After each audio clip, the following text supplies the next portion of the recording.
Good morning students, you are welcome in Oxford English classes. मैं हूं R D रोशन।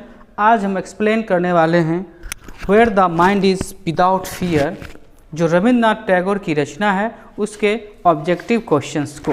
First question है, who is the poet of where the mind is without fear. तो first है सरोजिनी नायडू, महात्मा गांधी, रविंद्रनाथ टैगोर, जवाहरलाल नेहरू। तो सही जवाब होगा जवाहरलाल नेहरू, नहीं रविंद्रनाथ टैगोर। सही जवाब होगा Rabindranath Tagore. Rabindranath Tagore receive Nobel prize in which year. 1913, 1915, 1912, 1916। तो सही जवाब होगा 1913, 1913। Where the mind is without fear is taken from, किससे लिया गया है? Where the mind is without fear किस कवि बुक से लिया गया है? साधना, गीतांजलि, गोरा, द पोस्ट ऑफिस। तो सही जवाब होगा गीतांजलि से लिया गया है। Rabindranath Tagore primarily wrote in which language. Rabindranath Tagore किस भाषा में लिखे थे? तो रविंद्रनाथ टैगोर किस भाषा में लिखे थे? तो बांग्ला भाषा में लिखे थे। आपको अबाउट ऑथर जब पढ़ाए थे तो उसमें एक्सप्लेन कर दिए थे, वे पश्चिम बंगाल से बिलोंग करते थे, बंगाली उनकी मूल भाषा थी और बांग्ला में उन्होंने लिखा था।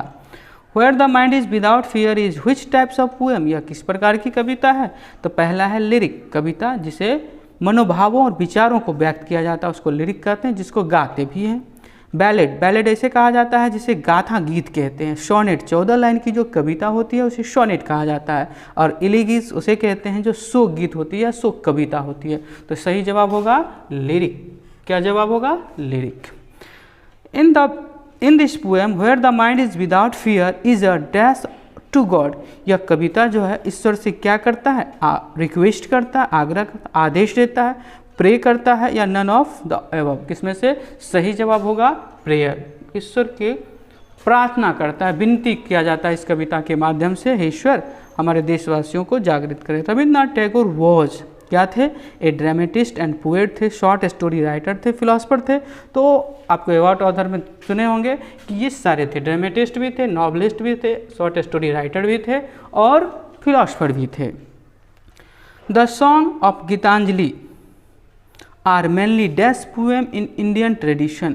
ये गीतांजलि से जो ली गई कविता है, सॉन्ग्स हैं, वह किससे संबंधित है? लव से, प्यार से, नेचर प्रकृति, डिवोशनल। डिवोशनल मतलब होता है कि हम जो ईश्वर के प्रति मानते हैं, डिवोशन होता है, समर्पण होता है, उसके एलिगीज के बारे में तो पहले बताएं, शोक कविता होती है। तो ये एक डिवोशनल पोएम है। कौन सा पोएम है? डिवोशनल पोएम है। तो ये आप 7 ऑब्जेक्टिव के अगले पेज। नेक्स्ट है, which collection of poem by Tagore are primarily intended your children। तो प्राइमरली इंटेंडेड जो किया गया है वो किस में किया गया है? तो क्रिसेंट मून, बच्चों के बारे में, उसके प्रतिभाओं के बारे में, उसके सारे गुण अवगुण के बारे में किस में रविंद्रनाथ टैगोर किस बुक में बताए हैं? तो क्रिसेंट मून में बताए हैं। Tagore draws most of his imaginary from Indian mythology, Hindu religion, Indian philosophy and spiritualism, Indian history. तो सही जवाब होगा इसका इंडियन फिलॉसफी एंड स्पिरिचुअलिज्म, ये सही जवाब होगा। और ये इसका सही जवाब होगा crescent moon. What is author title of the poem where the mind is without fear. तो इसका सही जवाब होगा कि प्रेयर।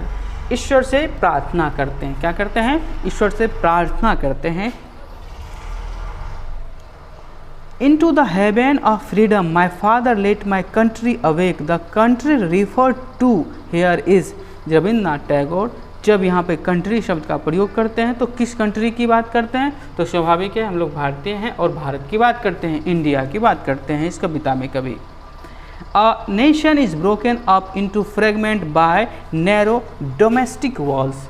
रविंद्रनाथ टैगोर का कहना है कि डोमेस्टिक वॉल से हमारे जो देश के लोग जाति धर्म वर्ग के आधार पर जो बट रहे हैं, उनमें जो वॉल्स क्रिएट हो रहे हैं, एक दूसरे के प्रति घृणा क्रिएट हो रही है, उसको क्या करना है? अलग करना, तोड़ना नहीं, उसे टूटकर अलग नहीं होना है, इकट्ठा रहना, उसे डोमेस्टिक वॉल्स कहते हैं।